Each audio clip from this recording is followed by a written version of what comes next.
চিনতে পারছো? আরে শিবু, চিনতে পেরেছো তাহলে? কলেজে যখন তোমায় প্রপোজ করি তখন তো আমায় রিজেক্ট করে দিয়েছিলে। কি বলেছিলে তখন? আমার পকেট একটাও টাকা নেই, আমি ভিখারি, আমি মাতাল, আমি গাঁজাখোর, আমি পাতাখোর, আরও কত কি। আজ আমার ভালো চাকরি আছে, নিজের গাড়ি আছে, নিজের স্ট্যাটাস আছে। আসি, ভালো থেকো।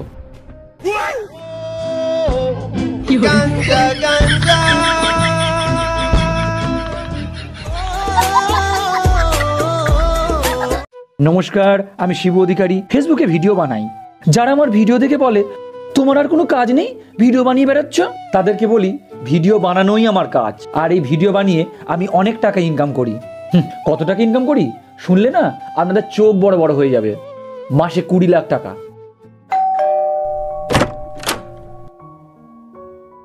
কি ব্যাপার? শিবু অধিকারী কি তুমি? হ্যাঁ। ওই যে 20 লাখ টাকার ভিডিওটা ভাইরাল হয়েছে, ওটা কি তুমি করেছো? হ্যাঁ, ওই ভিডিওটা তো আমিই করেছি। আমিরই জান, ভিডিও তো ভাইরাল হয়েছে, ভাইরাল লোক দেখা করতে আসছে। চলো 20 লাখ টাকার হিসাবটা দেবে চলো। হিসাব দেবো কেন? আপনারা কারা? আমরা ইনকাম ট্যাক্স অফিস থেকে আসছি।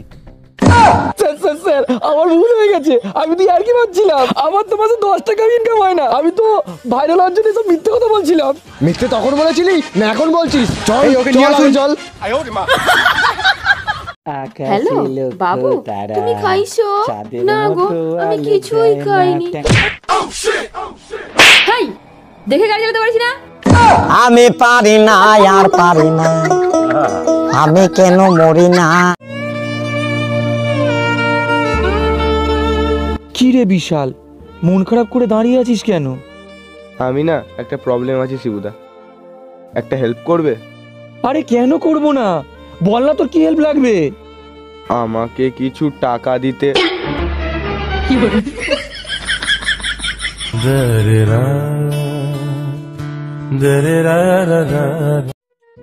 আচ্ছা, 5 বছর হলো আমাদের বিয়ে হয়ে গেছে, আমি তো এখনো পর্যন্ত তোমার জন্য কোনো বারবত করিনি। তাহলে তুমি এত ফিট আছো কি করে? তা এতে ফিট না থাকার কি আছে? আমি রোজ সকালবেলা ব্যায়াম করি, ভালো ভালো খাবার খাই, ফল খাই, তা ফিট থাকবো না? আমাকে একদম বোকা বানানোর চেষ্টা করবে না। সত্যি করে বলো, কে তোমার জন্য বারব্রত করছে? আমি পারি না, আর পারি না, আমি কেন মরি না। দূর, সংসার জীবন আর একদমই ভালো লাগছে না। পরের জন্মে জানো আমি ফুল হয়ে জন্মাবো। কেন হঠাৎ ফুল হয়ে জন্মাবে কেন? ফুল হলে তো আমি ভগবানের পায়ে পড়তে পারবো, বলো? ভগবানের পায়ে পড়ছে। যদি ফুলই হতে হয় তাহলে কুমড়ো ফুল হয়ে জন্মাও, অন্তত বড়া ভেজে তো খাওয়া যাবে।